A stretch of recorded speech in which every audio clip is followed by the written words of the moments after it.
What's going on, everybody? It's a not quite 3-minute beer review. I'm here at the workplace, the day job at Northern Brewer Homebrew Supply. I'm here with Abby. Hey.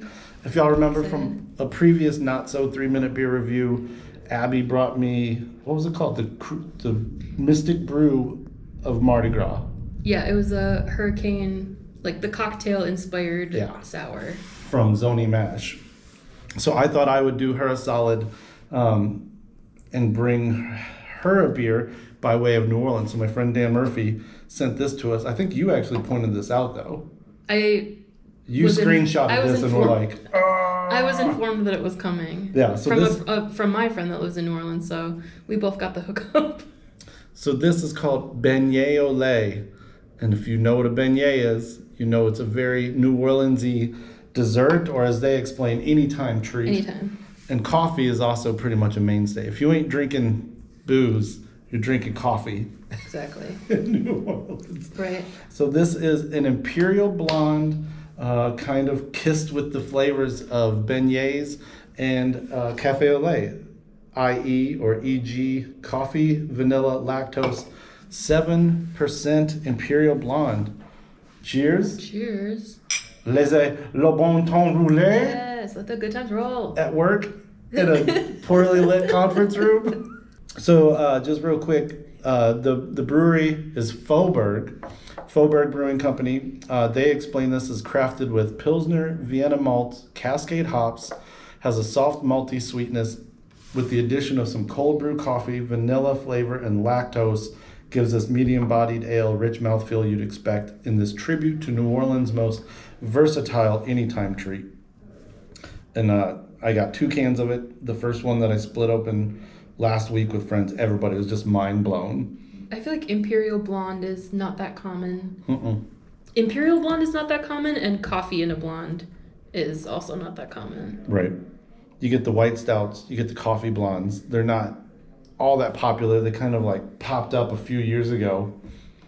But I really like when people do something like this, where there's coffee in something that's not also over the top roasty and chocolatey due to the malt. You don't want it so heavy. Right. And this isn't.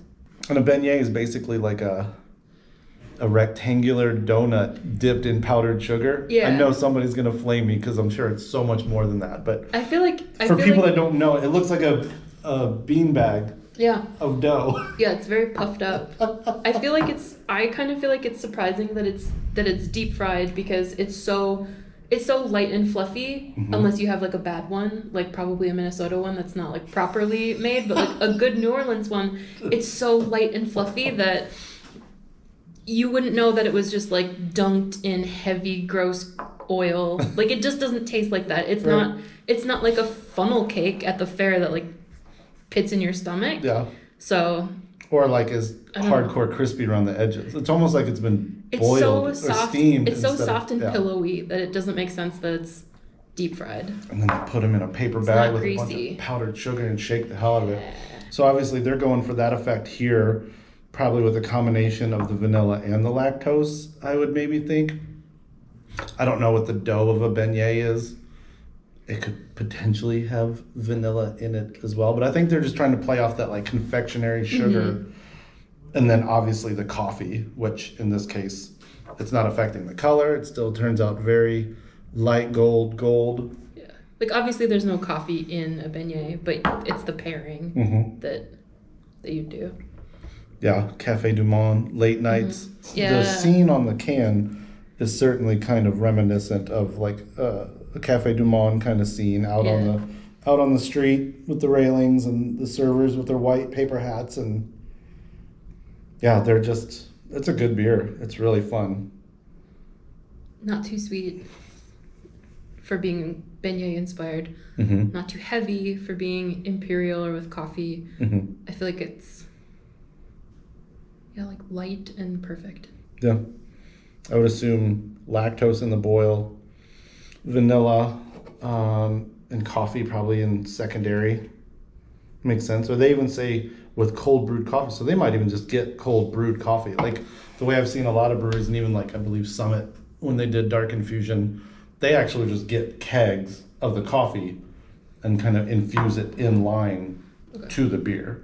whereas other people might put a bunch of beans into the beer or make their own cold press somehow. And so yeah, I bet they buddied up with somebody that basically got them either kegs, maybe these people nitro their cold press anyway, so it was already in like logistically, infrastructurally, it was ready to go, or they just were like, here's a bunch of empty kegs. Sure. Instead of us buying a paper box to go, can you just fill us up with, 3 times 5 gallon keg of coffee? Abby and I have been drinking Smashing Pumpkin variants at work for quality control for a blog. So this is, strangely enough, is like not the most special ingrediented beer we've had in the last hour. Yep, in the last hour. Hard at work today. Hard at work. All right, well, Faubourg, as I've had it explained to me, it rhymes with Snowberg, which is not a thing. That's what Southerners think is a thing up here, I guess. But when you're a Southerner trying to tell someone in Minnesota how to pronounce this, I was like, is it Faubourg? Faubourg? Fabergé. Yeah, exactly. Faubourg. He was like, it's Snowberg. Do you get that? I was like, I know what an iceberg is. I have a Snowberg in my bag. I'll have a Snowberg next March. Yes. After snow blowing the parking deck for the whole winter into like this big weird pile next to my neighbor's basketball goal. Snowbird. You'll know. Shout out Faubourg. Shout out Dan Murphy. Shout out Abby for starting this back and forth. Now she'll have to bring something back from New Orleans. I'll be there in a week. I'll be here in a week. Right here. That's Abby. That's me. That's Abby. Drunkenly eating beignets. Oh, we forgot to mention. Aww. We both wore our NOLA shirt. So Abby was like, hold on, are we doing this today? If so, I'll wear my shirt. Where'd you get that? Her name is Yat Cat. Okay. I think that's like a New Orleans thing. We say, where Yat? Yeah. Right? Yeah. We don't say that here, so I don't know about Where it. yeah. I don't know that Who one. dat? Yeah. Who dat? Yeah. Yat Cat. Mm-hmm.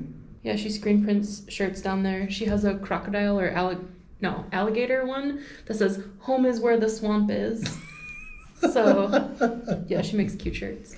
My dad made these. So we have these family reunions that we started calling the Jelly Jar Reunion. And in 2013, the Jelly Jar was at the Barbecue and Blues Fest, which was awesome. And we all just got rooms right next to it. And then my dad made this shirt. I have no idea whose silhouette. I think it might be probably copyrighted. We probably won't I thought that say. was like the silhouette of a state earlier when I saw you wearing it. And I only realized just now it's the silhouette of a person. I was like, is that the shape of Louisiana? No, man, it's West Virginia on its side. It does look like a very poorly gerrymandered district in Texas or something like that, or Louisiana. All right, y'all. Bye. Bye. I'm be right here. I'm gonna put my mouth. I'm gonna eat so many beignets. I think I told you this. There was one place where I had to try vegan beignets just to see what they'd be like. Not great. But Oh yeah. they came with a coffee anglaise. Little dipping sauce. Oh. That made up for how not great the actual beignets were. That fucking dipping sauce. I was like, I want to drizzle this on everything.